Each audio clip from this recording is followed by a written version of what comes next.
Hey guys, so we're back today and I wanted to tell you guys a story today. I want to tell you about when I found out that I was diagnosed with type 1 diabetes. I'm 20 years old this year and I was diagnosed when I was 6. So I have had this disease for just under 14 years. I was diagnosed November 6th of 2006 and I want to tell you about how that kind of happened. So it all started when I was on my way to school.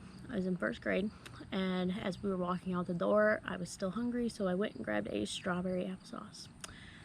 I ate that down really quick, and then as we were walking out the door, all of a sudden it felt like somebody had punched me right in the gut, and I ran straight back upstairs, and I was super sick. And so when I was done being sick, I went back to my mom, and she said, "Courtney, something's definitely wrong.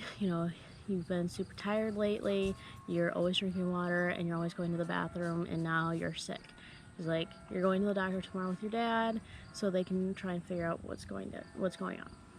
So the next day was a Friday because mom wasn't in town. She was taking my brother to a hockey tournament, and so dad and I went to the doctor's office. I asked him if they were going to have to draw my blood or if I was going to have to get any shots or anything, and he said that he didn't know because he didn't know what they were going to try and do. So we get there and they ended up drawing blood. It took 4 nurses and my dad to hold my 6-year-old body down enough to actually draw the blood. And so once they got that done, we took it over to the hospital so that they could test it.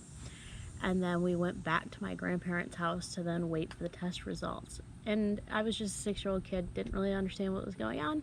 So I was playing at my grandma's house, and then all of a sudden my dad's phone rings. He answers the phone call, and they tell him that I need to go to the hospital right away.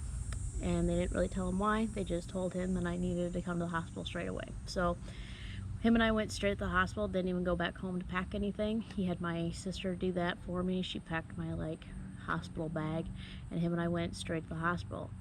When we got there, they had a nurse there waiting for me at the door with a wheelchair.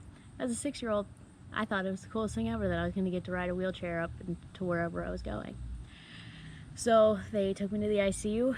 I was in a corner by in a corner of the ICU room by myself because they didn't want me around anybody that was super sick.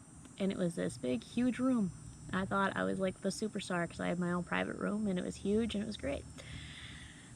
As I was laying in bed, still not really understanding what was going on, my parents come up to me and told me, "Courtney, you have type 1 diabetes."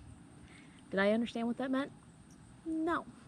So they kind of tried to explain it to me the best way they could to a 6-year-old, and they said part of your body doesn't work and it causes what's called a blood sugar to go high or even low. I later found out that when I went into the hospital, my number was 799.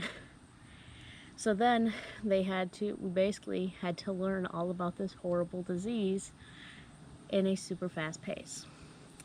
So I was there for a whole week. I could have been there for 3 days, but mom wanted to make sure we knew what we were doing, and she wasn't comfortable with me leaving quite yet. So we were there for a week where they taught me about nutrition, and they talked to me about insulin, and how I was gonna have to give myself shots and test my blood sugar. I remember one time when after I had had food, they had my dad give me a shot of insulin, and he gave it to me in the back of the arm. And I can just remember telling him, "No, Daddy, please don't." And I could see him trying so hard to hold back tears because he didn't want to do this to his baby girl. Mom ended up coming back that next day, and basically we were all in it together. We were learning everything so fast, and it was definitely tough. We went back home, and my whole life had changed. What used to be a super simple life of a 6-year-old now changed to where I can't eat anything I want. I can't just go grab a snack. I can't just drink apple juice whenever I wanted to.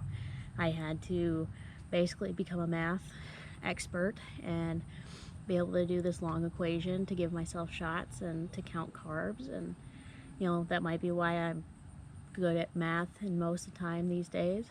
But we eventually got back to what was our new normal life, and now I'm here 20 years later and still kicking it with diabetes. Don't get me wrong, some days are better than others, but I think that's a story for another time. So that is kind of the story of how I was diagnosed with type 1 diabetes. thanks for watching. Give this video a like.